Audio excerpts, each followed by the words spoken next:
Gusto mo bang maging number 1? Mapagpalang araw ng linggo, kapanalig.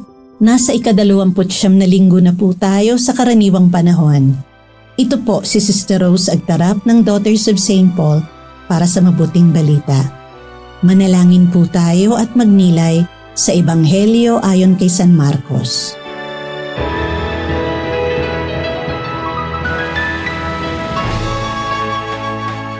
Lumapit kay Jesus sina Jaime at Juan na mga anak ni Zebedeo at sinabi sa kanya, Guro, gusto sana namin gawin mo ang hihingin namin sa iyo. Ano ang gusto niyong gawin ko? Ipagkaloob mo sa amin sa iyong kaluwalhatian na maupo ang isa sa amin sa kanan mo at ang isa naman sa kaliwa mo. Talagang hindi niyo alam kung ano ang hinihingi niyo. Maiinom niyo ba ang kopang iinumin ko at mabibinyagan sa binyag na ibibinyag sa akin? Kaya namin! Totoong iinom din kayo sa kopang iinumin ko at mabibinyagan sa binyag na ibibinyag sa akin. Ngunit wala sa akin ang pagpapaupo sa aking kanan o kaliwa. Inihanda ito para sa iba. Nang marinig ito ng 10, nagalit sila kina Jaime at Juan. Kaya tinawag sila ni Jesus at sinabi sa kanila, Nalalaman niyo na sinusupil ng mga nagahari ang kanilang mga bansa at inaapi ng mga nasa kapangyarihan. Huwag namang maging ganito sa inyo. Ang gustong maging dakila, siya ang maging lingkod niyo. Ang gustong mauna sa inyo, siya ang maging alipin niyo. Gayon din naman, dumating ang Anak ng Tao hindi para paglingkuran kundi para maglingkod at ibigay ang kanyang buhay bilang pantubos sa marami.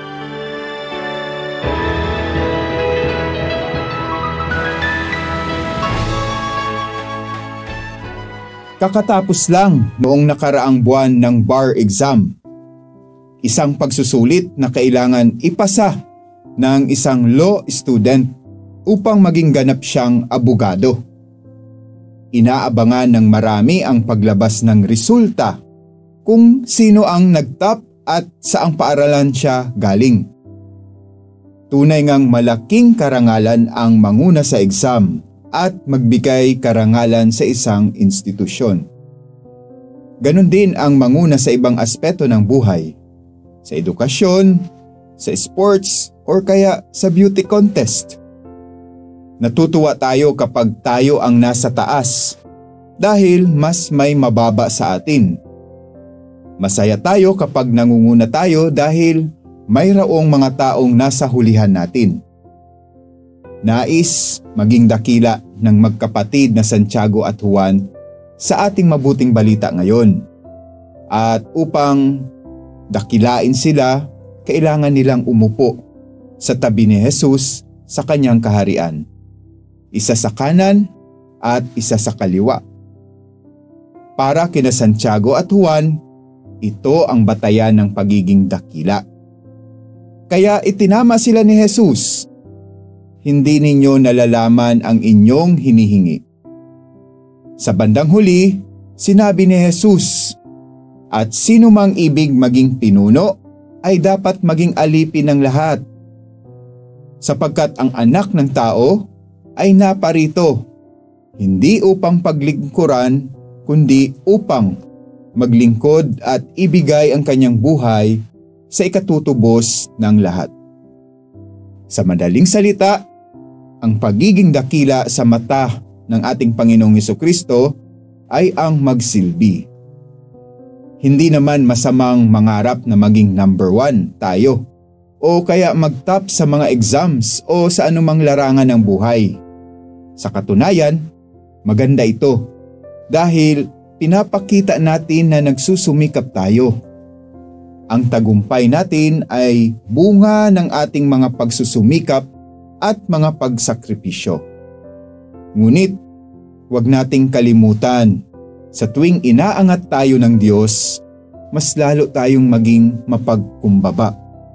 Mas lalo tayong maglingkod sa kapwa. Sa pamamagitan ng pagsisilbi, pinahihintulutan natin ang awa at habag ng Diyos na dumaloy sa ating buhay para sa mga taong nangangailangan nito. Gusto mo bang maging dakila maging dakila ka, hindi ayon sa batayan ng mundo kung saan ikaw ang pinagsisilbihan. Maging dakila tayo ayon sa mata ng Diyos sa pagsisilbi natin sa ating kapwa. Mga kapanalig, suportahan po ninyo ang aming misyon. Subscribe, like, and follow po Lines sa aming social media accounts.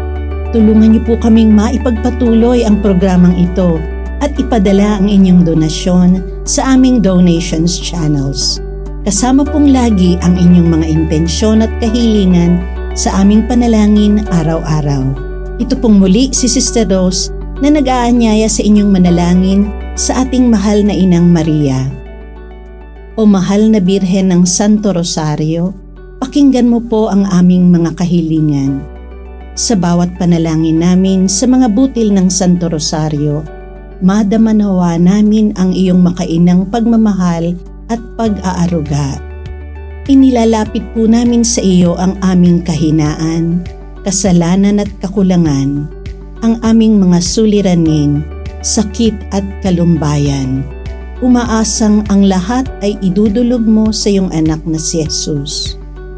Ipagkaloob mo nawa sa amin ang kapayapaan, katarungan at kasaganaan. Amen.